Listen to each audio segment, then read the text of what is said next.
Hey everybody, this is Julian Lytle. I do a podcast called Ignorant Bliss, and I thought that I would try using this app to do shorter episodes and review things that I watch or read or listen to. So this is my first time using bumpers, and let's see how it goes. I am going to talk about the new film, The Mummy, starring Tom Cruise and a whole bunch of other people, and Russell Crowe's in it. And so basically this is Universal's reboot of The Mummy, also kicking off some type of basically monster shared universe called the Dark Universe. So basically it has a flashback to like the Knights Templar in England, and they're burying some dude with some crystals. Then you fast forward to current day. Tom Cruise plays this United States military guy who likes to basically steal antiquities and sell them in the black market to get money. And he's all around kind of shitty kind of dude. Actually, low key, he seems to kind of be patterned off of Nathan Drake in Uncharted a bit. Just a little bit. And he's in northern Iraq with his homie.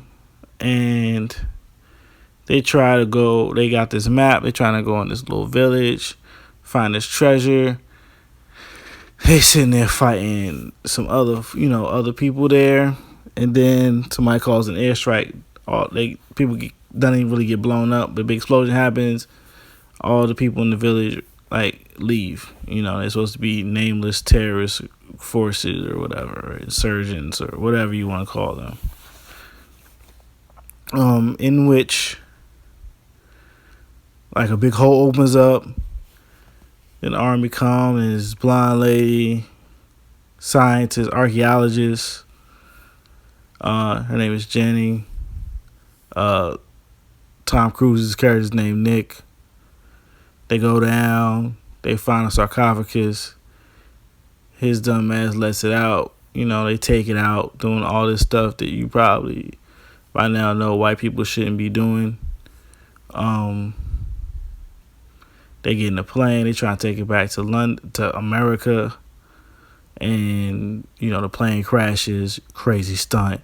Tom Cruise does it himself. He finds out he's cursed.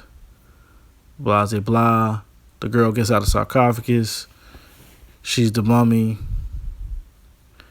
She becomes the money because she makes a deal with Set to get power. Bunch of crazy stuff happens. A lot of Tom Cruise running. That's all I want to say about the actual plot of the movie without really getting deep into it. But I think this movie was a pretty good summer movie. It has humor, action, explosions, moves fairly fast, and not a deep plot. This is a tentpole movie. Solid. I'm unsure what I give this movie. Didn't really care for the ending. But I still kind of liked it. It's watchable in the theater. You don't feel bad. Tom Cruise is back on his focus. Actually, he's been ever since Mission Impossible 4, or even really Mission Impossible 3. Yeah. But yeah, this is a good reason. This is a good overall release. I don't know if it'll beat Wonder Woman. It's a little bit less good than Wonder Woman. I think I gave Wonder Woman 4 stars out of 5. So maybe if I give this 3 3 3/4, or 3.5, it's almost a 4 star. But that ending really bothers me. And Tom Cruise is still likable. He's just a likable guy. Russell Crowe as I guess the Nick Furious role within this film, setting up the universe. as Dr. Henry Jekyll, and he's pretty good. Kind of British guy, suit, good voice. He does this narration along the time in the beginning about the history of our antagonist. I think her name is Amet, who becomes a mummy. And, there's some surprises in there. It's kind of cool on the, London base of fighting monsters and stuff. That's my gist of it.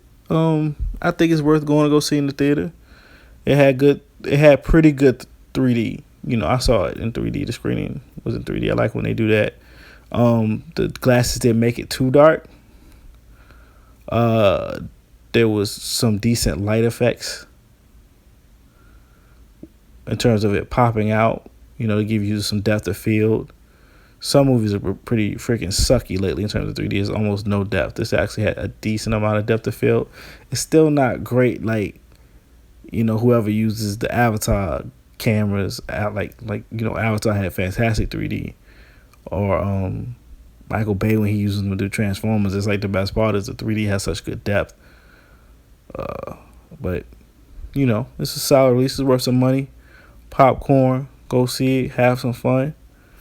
That's my thoughts, and I guess this will end my first short Ignorant Bliss on this platform. All right, folks. Peace. So you can follow me on social media at Julian Lytle, JulianLytle.